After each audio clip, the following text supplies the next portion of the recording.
Էկո համակարգի տեսակետից մեր մասնագետների պնդմամբ այս տարի եւս մենք դրական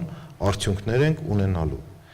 Եվ այն ցուցանիշը, որ վերաբերում է 320 միլիոն խորանարդ մետր, դա չի նշանակում, որ ամբողջապես այդ ջուրը վերցնելու է, ըստ պահանջարկի է վերցնելու, բացասական չի լինելու, մինուս չի լինելու, ամեն տարվա համեմատ նույնպես դրական է լինելու, ինչպես եղավ 2008 թվականին։